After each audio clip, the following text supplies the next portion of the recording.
Welcome to the Multiply Your Success podcast, where each week we help growth-minded entrepreneurs and franchise leaders take the next step in their expansion journey. I'm your host, Tom Dufour, CEO of Big Sky Franchise Team. And as we open today, I'm wondering if you use publicity or PR in your marketing efforts. And if you do you expect to see leads from those public relations or PR efforts? And if you do expect to see those results or those leads come through, you're likely setting yourself up for disappointment. And our guest today is Nick Powills, and he shares with us how publicity should be viewed as lead awareness and not lead generation. I'm excited to have Nick on the show. I've known of Nick and been around Nick for many years in franchising. He's the CEO of Mainland, which is HelloMainland.com, which is a content marketing technology company that includes No Limit Agency, 1851 Franchise, and Estate Envy. Nick is also the author of Sticks and Stones, an Inc. magazine published book. He frequently keynotes conferences with a speech focused on leveraging your past pains to fuel a productive and choice-driven future. Nick is an expert on PR, publicity, marketing, and franchising. You're going to love this interview, and I'm excited to have him on because we found out right before recording that we have common roots in McHenry County, Illinois, which is where I grew up, and Nick started his career. So let's go ahead and jump right into my interview with Nick Powills. Nick Powills, CEO of Mainland, publisher of 1851 Franchise.com. Wonderful. Well, Nick, I'm so glad to have you on the show. I can't believe it's been, a couple hundred episodes in before we've had you on, but here we are. I'm glad you're here. And when I interview folks on franchising, I always like to ask how you ended up in franchising. It's always a great question to ask franchise folks. Well, your and my connection goes back to Crystal Lake, but I was working at the Northwest Herald daily in the Chicago suburbs. And at the same time, I started a music magazine in Chicago. It was online only. That was supposed to be the equivalent of Rolling Stone magazine, but centralized to Chicago. So news, politics, sports, and music, covering the Chicago market.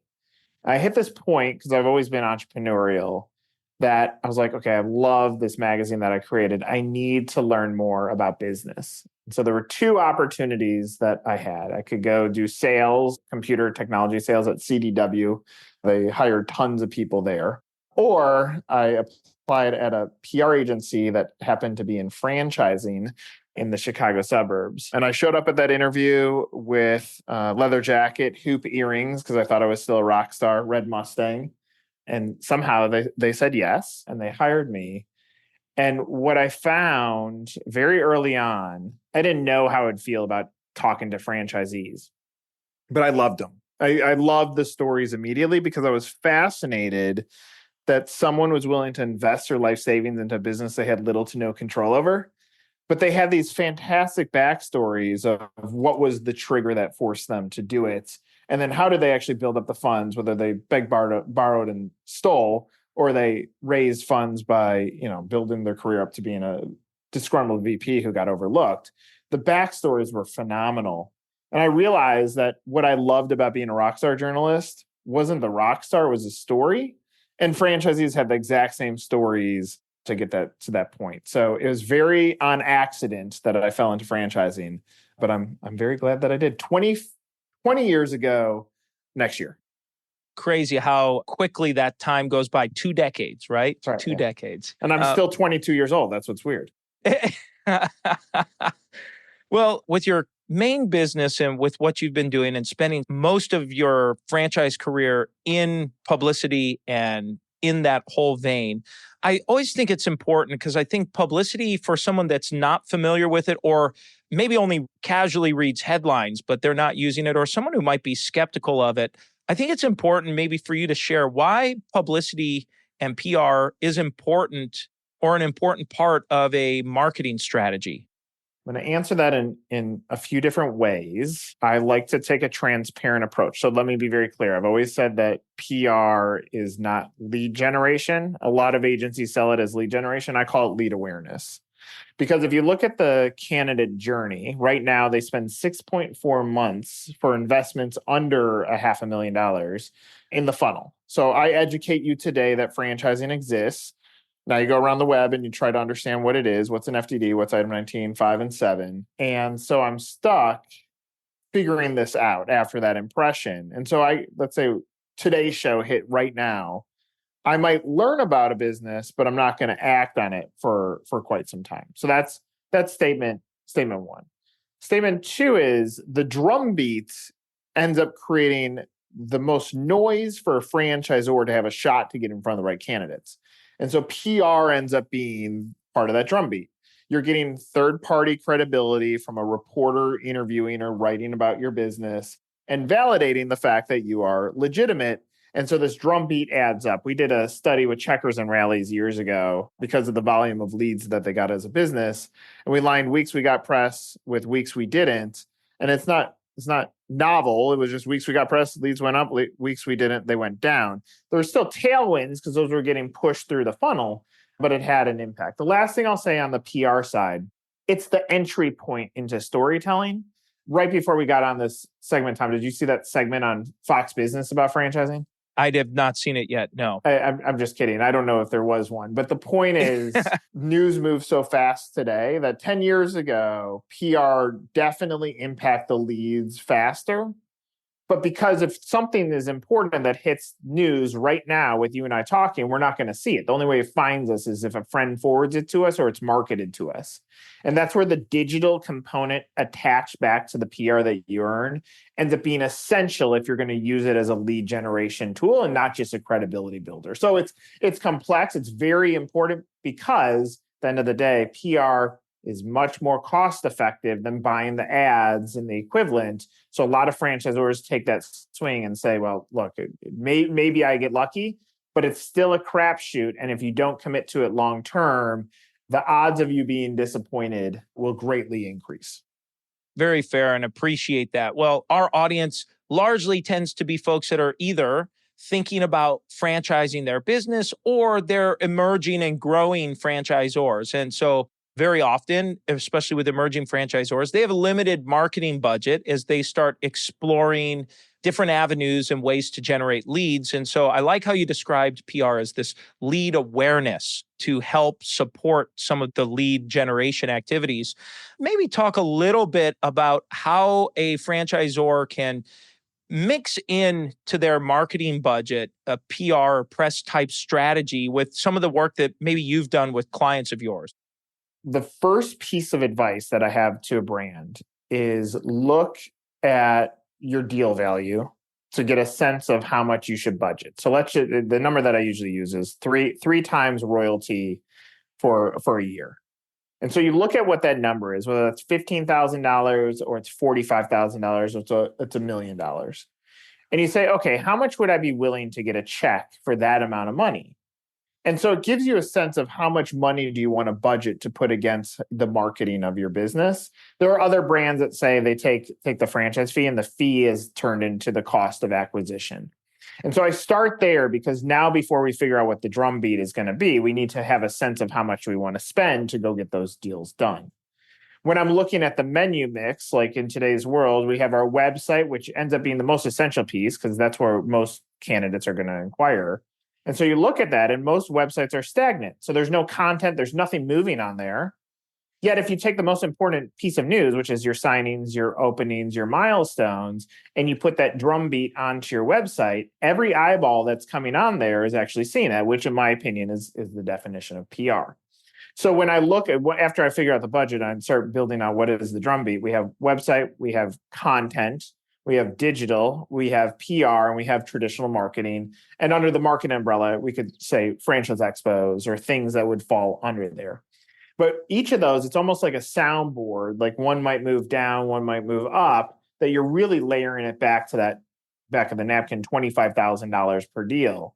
And so when you're thinking about how can I spend $25,000 per deal, you don't want to spend it all on PR. You want to create as many different areas as possible that's talking about your business so that you have the best shot at getting in front of someone and saying, hey, first think about franchising. And then secondly, think about franchising with my business. So when I'm looking at PR, it's a component. Signings, openings, milestones, consumer to show the positioning from the consumer brand, a significant piece on a quarterly basis creates a good model for what an emerging brand should be looking at for how do I actually leverage, or what should I be expecting out of PR to get it so that I'm having the drumbeat that will drive candidates through my funnel. That's very good. I appreciate you providing some ideas. And you addressed this a little bit, but one thing I was thinking about, just some best practices for PR. I've seen various forms of, I guess, press releases and news coming out, and some of it seems very self-centered, I guess is the best way to describe it. And some of it is more oriented around maybe their system, or, as you had mentioned, new franchisees opening. So I'm just curious, kind of maybe some best practices or a general direction you work through. So the example that I use is Sony had this guy, Nobutashi. He created the Walkman digital camera and camcorder. So arguably the three reasons we're able to talk like this today. Apple had Steve Jobs. Apple put people front and center. Sony did not. And so when you look back at the history of those two stories, of those two visionaries, everyone knows Steve Jobs. Nobody knows Nobutashi. They both died in 2011. One left the world forgotten, one left the world remarkable. We could say Steve Jobs to every single human being that we bump into, and they're going to know exactly who it is. That's the miss that most franchisors have, both within their web footprint, their website, and in their PR.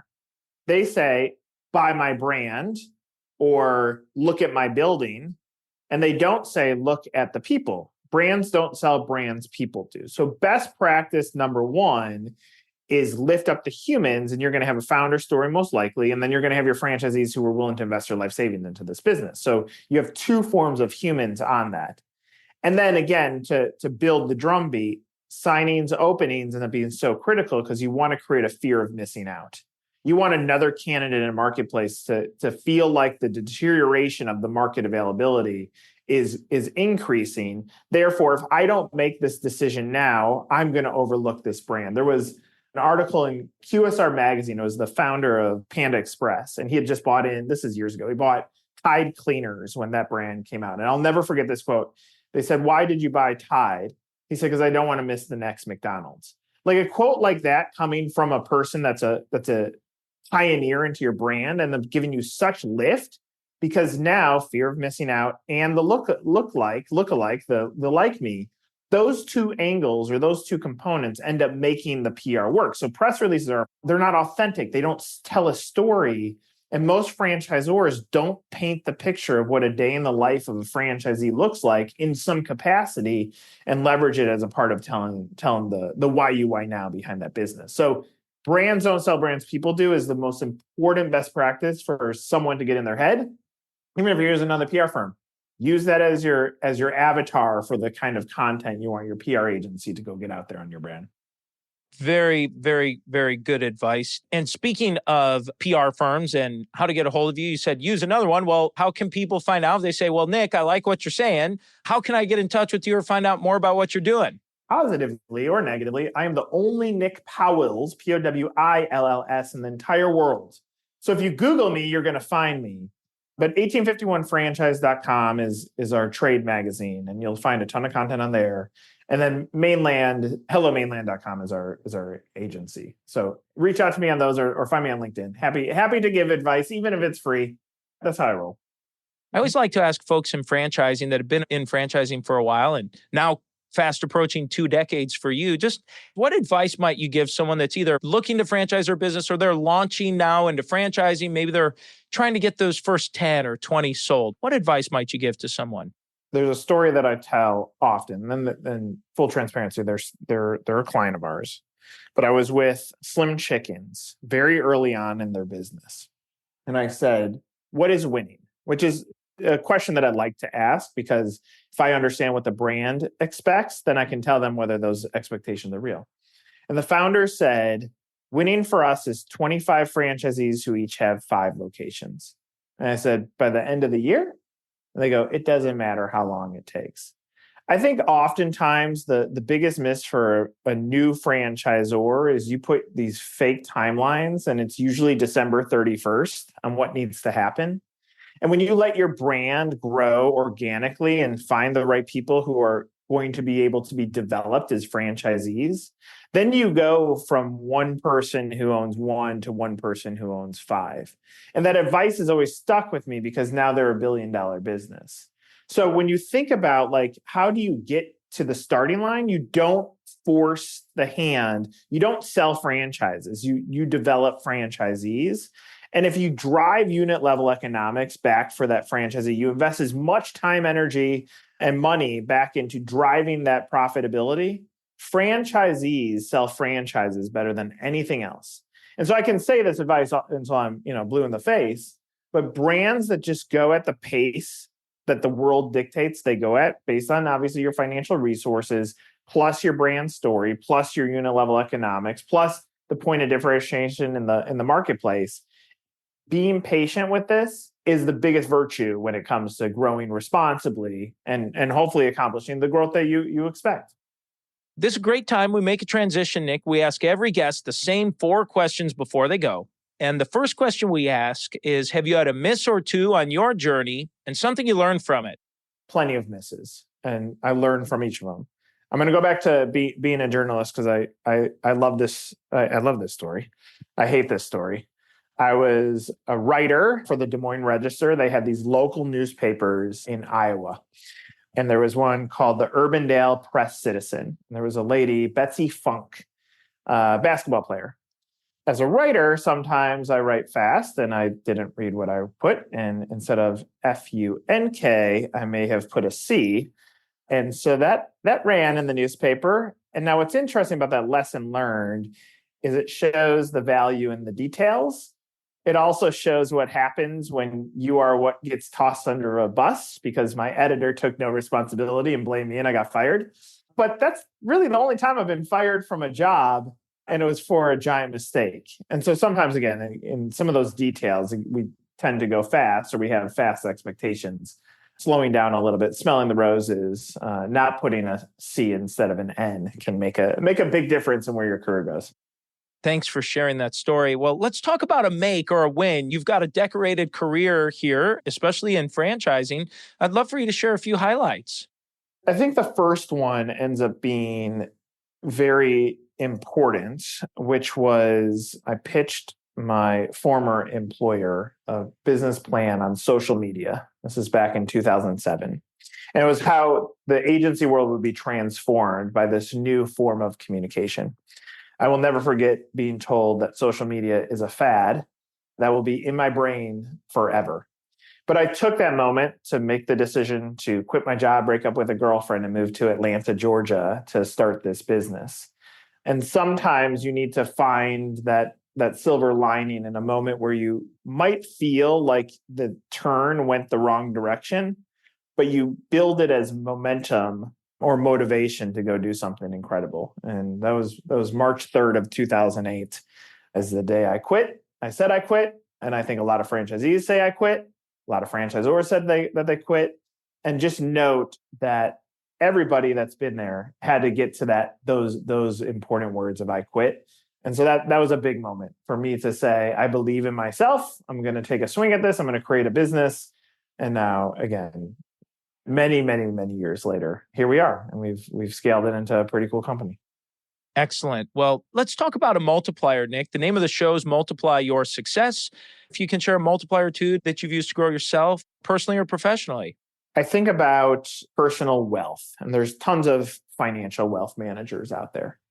I've always struggled with the concept of hiring one because I'm like, all right, so let's say best case scenario is between 5 and 10% back on the money. Like, boy, what could I do with that same money if I put it to work? So the multiplier with us, we start off as really no limit agency, evolve that into Mainland. In the middle of Mainland spelling is NLA, so no limit agency remains. And part of the reason we did that because we were going to build and multiply our business into other areas, which is now 1851franchise.com and Growth Club, which is our franchise brokerage that we've built out to be a disruptor. And so I keep on investing in myself, and my multiplier is taking those funds and saying, I'm going to invest in myself, and I'm going to invest in my people, I'm going to invest in my technology. And so I've explored many times becoming a franchisor because I know how to do it. or becoming a franchisee, but it would be really hard to give up a percentage of my dollar because I know how to do these things. I would be a bad franchisee in many sense. But I continue to multiply. But I'll say, like, it's a deep, deep thought that I have. At some point, the financial side isn't what's motivating. It's almost like the financial side is a scorecard. And it's a very complex thing on the brain because you need to make more money, or you're been told that, but it really ends up just being a scorecard. And then you decide, at what point am I too fearful to continue to invest? Thankfully, I haven't got to that point, and I continue to invest in owning as much of the life cycle as I can for the franchisee or the franchisor. The final question we ask every guest is, what does success mean to you? I have it tattooed on my arm. I'll show you. It says equals happiness. Ultimately, I think that's what we all chase. It's like, what is that equation?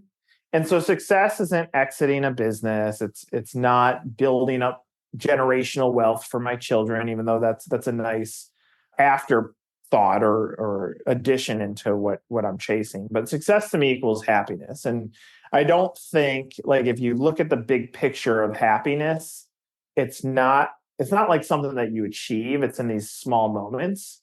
And so success, this is success to me. Having a nice conversation with you, whether it's just my mom that listens to this later on or not, I like that. That's happiness. Like, it's an enjoyable break from the craziness of being a business owner. So my definition of success is what equals happiness, and finding that as frequently as possible within the construct of a day that I can.